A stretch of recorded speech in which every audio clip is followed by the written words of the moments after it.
Social media దెబ్బకి Revanth Reddy team కుదేలైపోతోంది. మారుమూల గ్రామం మొదలు హైదరాబాద్ వరకు కాంగ్రెస్ పార్టీకో ప్రభుత్వానికో వ్యతిరేకంగా చిన్న సంఘటన జరిగిన చాలు ఆ వీడియో వైరల్ అయిపోతుంది. కాంగ్రెస్ వ్యతిరేక సోషల్ మీడియా ఆ స్థాయిలో యాక్టివేట్ అయింది. చీమ చిటుక్కుమంటే చాలు వీడియోని వైరల్ చేస్తోంది. ఇప్పుడు ప్రజాపాలనలో జరుగుతున్న గొడవల్ని వైరల్ చేయటంలో కాంగ్రెస్ వ్యతిరేక సోషల్ మీడియా గ్రాండ్ సక్సెస్ అయింది.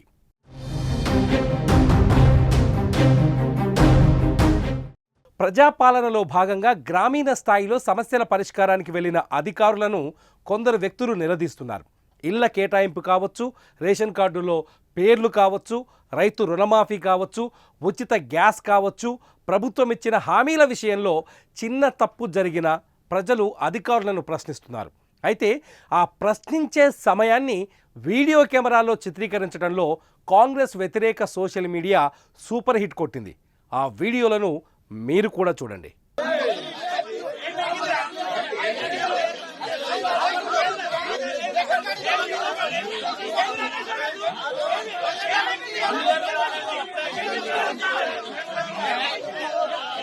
కామారెడ్డి జిల్లా పెద్ద కొడబ్గల్ మండలం బేగంపూర్ గ్రామ సభలో జరిగిన గొడవ ఓ పాపులర్ ట్విట్టర్ అకౌంట్లో కనబడింది.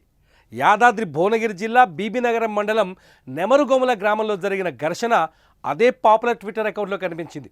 జనగామ జిల్లా కొడకర్ల మండలం మొండ్రాయి గ్రామంలో రుణమాఫీ రచ్చ, ఖమ్మం జిల్లా కొనిజర్ల గ్రామంలోని సిద్దిక్ నగర్లో టెంట్ కూల్చేసిన వీడియో కూడా ఆ ట్విట్టర్ అకౌంట్లో కనిపించింది.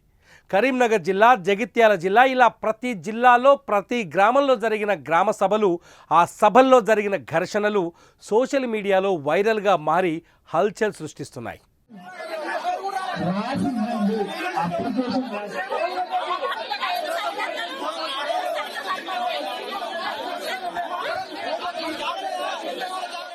గతంలో ఎన్నడూ లేనంత చైతన్యం ఇప్పుడు కనిపిస్తోంది.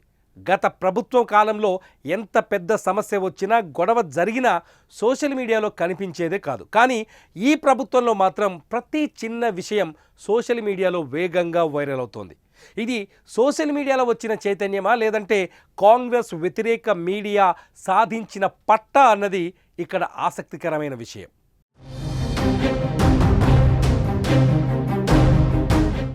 ఇదివరకు కూడా ప్రభుత్వ వ్యతిరేక కార్యక్రమాలు జరిగాయి. ప్రభుత్వం పైన నిరసనలు వ్యక్తమయ్యాయి. ప్రభుత్వాన్ని ప్రశ్నించటాలు, పోలీసులు లాఠీ ఛార్జీలు చేయటాలు వంటివి అనేకం జరిగాయి. కానీ ఒక్క వీడియో కూడా సోషల్ మీడియాలోకి వచ్చేది కాదు.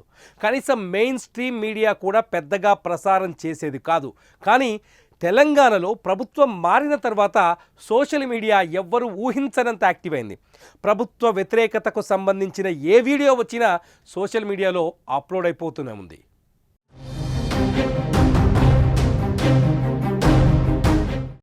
మంగళవారం నుంచి తెలంగాణ రాష్ట్ర వ్యాప్తంగా జరుగుతున్న గ్రామ సభల్లో రభస కనిపిస్తోంది. నిజానికి ఇలాంటి రభసలు రెగ్యులర్గా ఉంటాయి. అధికార పార్టీని వ్యతిరేకించే వర్గం లేదా వ్యతిరేక పార్టీ నాయకులు గ్రామ సభల్లో ఘర్షణలు సృష్టించడం సహజమైన విషయం. కానీ దాన్ని తెలివిగా మొబైల్ ఫోన్తో చిత్రీకరించి సోషల్ మీడియాలో పబ్లిసిటీ చేయటం ఇక్కడ అన్నింటికంటే విచిత్రం.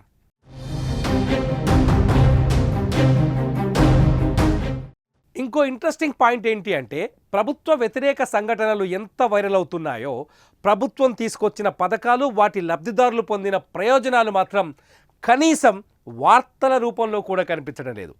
కాంగ్రెస్ వ్యతిరేక మీడియా ముందు కాంగ్రెస్ అనుకూల మీడియా అట్టర్ ఫ్లాప్ అయిందని చెప్పాలి.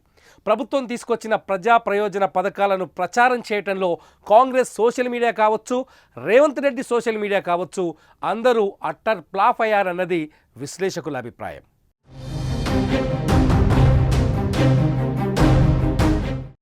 దావోస్కు వెళ్లిన తెలంగాణ సీఎం రేవంత్ రెడ్డి అక్కడ అనేక సంస్థలతో తెలంగాణలో పెట్టుబడుల కోసం ఒప్పందాలు కుదుర్చుకున్నారు. కానీ రేవంత్ చేసిన సంతకాల గురించి ఏ ఒక్క కాంగ్రెస్ అనుకూల మీడియా పెద్దగా రాయలేదు, కనీసం పట్టించుకోలేదు. పోనీ హెడ్లైన్సో స్క్రోలింగ్లోనో పెట్టలేదు.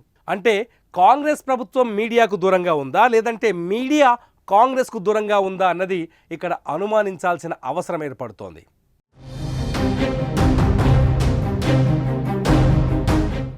సింపుల్గా చెప్పాలి అంటే, చేసిన పనిని చెప్పుకోవటంలో ప్రభుత్వం ఎంత విఫలమవుతుందో, జరిగిన తప్పుని ఎత్తి చూపటంలో కాంగ్రెస్ వ్యతిరేక మీడియా అంతే సక్సెస్ అవుతోంది.